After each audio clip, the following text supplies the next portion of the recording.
Estamos de volta para o terceiro e último bloco do Opinião Pernambuco. A sucessão estadual é o tema que está sendo debatido no nosso programa. Participam o cientista político Elton Gomes, o jornalista Sérgio Montenegro e ainda o consultor político Victor Carvalho. Independente de para onde o PT vá, se ele vai para a aliança com o PSB ou se ele sai com candidatura própria, eu queria saber de vocês qual deve ser o desempenho do PT nessas eleições. Ele teve um desempenho, você chegou a colocar isso, muito fraco, nas eleições passadas. 2014 foi uma aliança mal feita. Qual deve ser o desempenho do PT agora em 2018? O PT precisa desesperadamente eleger deputados, principalmente federais, porque é o que vai dar sustentação, inclusive a sobrevivência e a defesa do partido diante do que está por vir, que não são batalhas fáceis.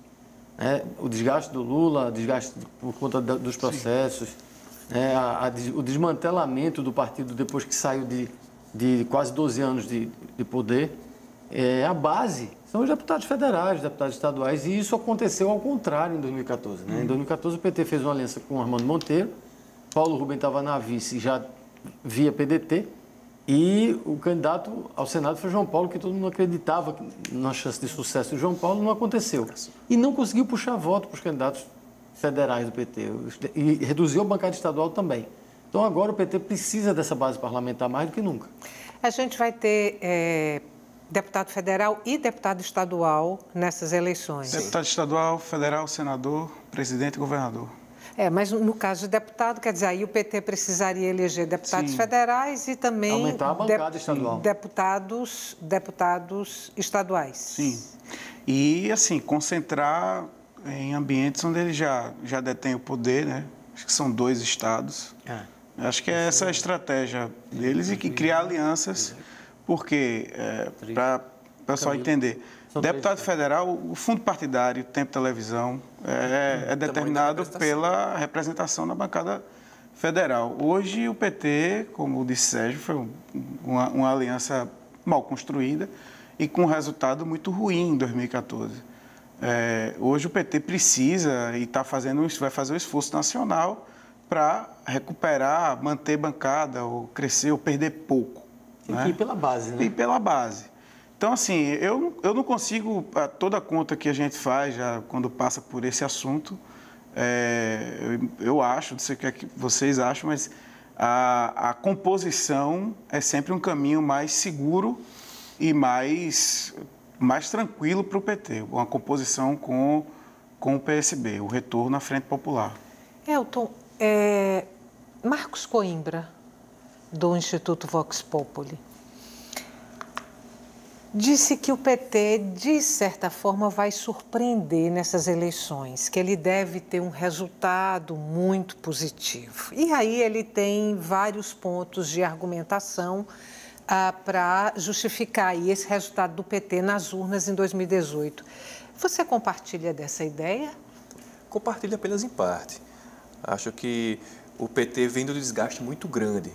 Como foi colocado, ele passou 13 anos no poder, vinha do processo de construção de uma hegemonia, sobretudo nos 2 mandatos do ex-presidente.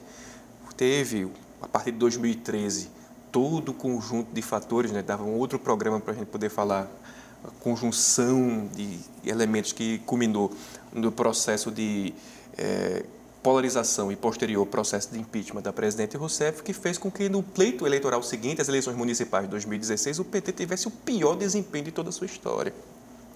E isso também se somou à situação ruim aqui no Estado e em outras regiões do PT do ponto de vista da eleição da sua bancada de atores, de representantes proporcionais, deputados estaduais e deputados federais principalmente. Então, eu acho que o PT pode surpreender no sentido de que agora a polarização e essa luta para você fazer triunfar uma versão, uma narrativa da realidade, seja aquela narrativa do golpe e da vitimização que o PT investe, ou a narrativa da legalidade, da necessidade de você criar uma alternativa verdadeiramente nacional de centro-direita, vai fazer com que o PT possa se revitalizar do ponto de vista de parte das suas campanhas para deputado federal, e isso é importante, como o Vitor colocou, para que você tenha tempo de televisão, dinheiro para o partido e meios para você poder ter ativos políticos, ou seja, recursos com os quais você pode colocar a sua proposta na mesa e ser levado a sério, porque se continuar da maneira que está, o PT vai se retrair e ficar cada vez mais dependente da figura do líder carismático, da figura de Lula, que está por um triz. Terá seu futuro político decidido não mais nas urnas, mas muito provavelmente nos tribunais. Eu quero voltar para um outro ponto que vocês trouxeram aqui, que é a tática mais bruta, digamos, a tática do enfrentamento de Fernando Bezerra Coelho. Quando ele faz esse movimento em direção a Pernambuco, quando ele tenta controlar o MDB em Pernambuco para sair como candidato a governador, ou ele ou o filho como candidato a governador de Pernambuco, ele estava apostando num vazio político aqui no Estado? De certa forma, sim, porque, como a gente acabou de comentar, o Vitor falou aqui, o senador Armando Monteiro teve mais de 3 anos para se consolidar dentro desse vácuo como uma força opositora. Afinal de contas, foi ele que enfrentou Paulo Câmara na eleição. Isso. E não foi um resultado fácil, né? Foi apertado. Então, ele teria essa condição de se firmar e não conseguiu. Talvez por conta de pensar muito já na campanha, mas faltou a base. E agora, aí o Fernando vislumbrou isso aí, né? E já foi acertando por cima com a cúpula nacional do MDB. E quando ele chegou com o pacote pronto aqui. Ele vislumbrou aquela possibilidade e foi atrás. Inclusive com um respaldo, ele tem o filho.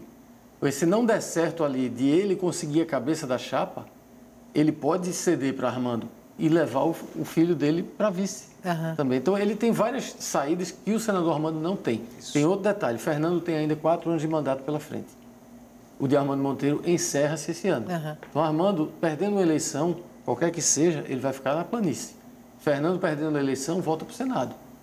Então, quem tem mais a perder é Armando. E Fernando, quando viu aquela brecha ali, por isso que eu fico insistindo de que essa aliança ainda pode implodir. Porque pode haver muita disputa. Você fala aliança entre Armando e Fernando Bezerra Coelho. Porque você tem essa pretensa unidade da oposição. É uma unidade que, na verdade, não está muito bem unida nos bastidores. E você tem o fator Mendonça ali dentro, o fator PSDB ali dentro. E são muitos interesses para defender ali dentro. E a gente pouco tempo, pouco espaço. São 2 cabeças políticas muito grandes, né, para poder comportar no espaço de uma aliança. Lembro que Mendonça vem forte e respaldado por Rodrigo Maia, o DEM crescendo muito também. Pois é, eu queria... Respaldado pelo próprio ministério que fez lá. Né, que ele saiu valorizado. Eu queria trazer, então, a figura agora de Mendonça Filho para esse quadro aí das eleições em Pernambuco. Ele não descarta, não, né? O governo não. Ele fala muito mais distante do que os outros, mas ele mesmo na saída, ao anunciar a saída dele do ministério, na conversa com o Temer e tal, quando ele saiu da entrevista, ele disse, eu vou pensar, eu posso ser candidato a renovar o mandato, eu posso ser governador, senador, eu estou no jogo. E ele está cacifado para o jogo, ele precisa ser ouvido. Não garanto que ele vai ser o majoritário, mas ele precisa ser ouvido. Mesmo depois desse desgaste todo do governo, estou falando aí do governo federal, essas denúncias de corrupção todas envolvendo aí ministros, até o próprio presidente da República, ainda nesse quadro, o DEM está numa curva ascendente? Eu acho que... Que é o partido do ministro Mendonça Filho? É o partido do ministro Mendonça Filho e é importante que se diga, é o partido do atual presidente da Câmara dos Deputados, Rodrigo Maia, que é pré-candidato à presidência da República. Eu acho que o DEM vive um momento que foi grandemente possibilitado pelo desgaste da aliança do governo da presidente Rousseff e seu posterior afastamento, e que deu para o DEM uma sobrevida e uma capilaridade que ele não via há muito tempo. Tem aquela brincadeira que dizia que o DEM tinha que agradecer muito o implodimento da aliança do PT e do Centrão, que viabilizou ele no contexto do novo governo Temer, um governo que se formou com o realinhamento das forças políticas depois do processo de impeachment. E aqui em Pernambuco, isso deu para o ex-governador, deputado federal e agora ministro da Educação, Mendonça Filho, uma plataforma muito interessante, porque ele ficou em evidência no ministério que historicamente dá muita projeção a quem o ocupa, um ministério com orçamento grande, um ministério com muita visibilidade por conta da centralidade da educação para qualquer política pública séria que se queira implementar no país. E agora ele Me parece, na leitura que faço, ele está fazendo um balão de ensaio, sondando quais seriam suas chances para a eventual candidatura ao governo do Estado. Mas, muito provavelmente, ele fecharia com um retorno ao Congresso Nacional, mais uma vez se candidatando a deputado federal, ou, na melhor das hipóteses, se lançando candidato ao Senado. Ainda tem uma hipótese que, de vez em quando, levantam dele fazer parte de uma composição com Alckmin, para vice-presidência. Enfim, claro que, assim, o fato de ter sido... a Alckmin do Nordeste. Sim, a Alckmin precisa de algum apoio aqui no Nordeste. Ele reconhece essa deficiência. Fernando Henrique também, né? Fernando Henrique teve isso, tanto que Fernando Henrique sabe disso. E o fato dele ter sido ministro dá a ele muda o jogo, né? Acho que o que a gente está tratando aqui é o reflexo da grande mudança de jogo que foi o impeachment de Dilma, né? Isso mudou os atores, o DEM voltou à tona. Dobrou de tamanho a bancada. Fernando Bezerra tomou de assalto o PMDB de Pernambuco. Isso é a expressão também de uma mudança forte dentro do jogo, de uma recomposição em Brasília. Então, assim, eu acho que muita coisa pode acontecer, inclusive quase nada. Um minuto para terminar o programa. Eu vou passar a palavra para você, Sérgio. O PSDB tem chances de ser protagonista de alguma forma na eleição em Pernambuco agora? Nessa aliança que ele faz parte, vai sair novamente como coadjuvante. O ex-ministro Bruno Araújo ensaiou também um balão de ensaio e já recuou, já anunciou uma candidatura para deputado federal. Ele viu que o partido aqui precisa de base, não tem ainda para isso, mas pode ditar algumas regras dentro dessa aliança.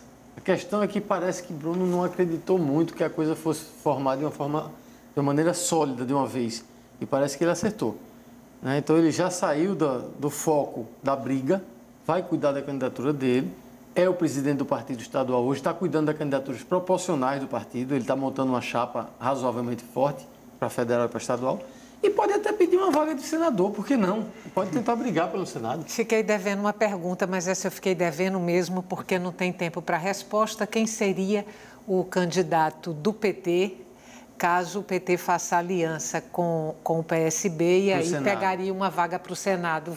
O João Paulo não está mais no PT, isso já responde muita coisa. Gente, boa noite. Muito obrigada mais uma vez pela participação de vocês no Opinião Pernambuco. Para você que está em casa, muito obrigada pela companhia até agora, e o Opinião Pernambuco volta amanhã.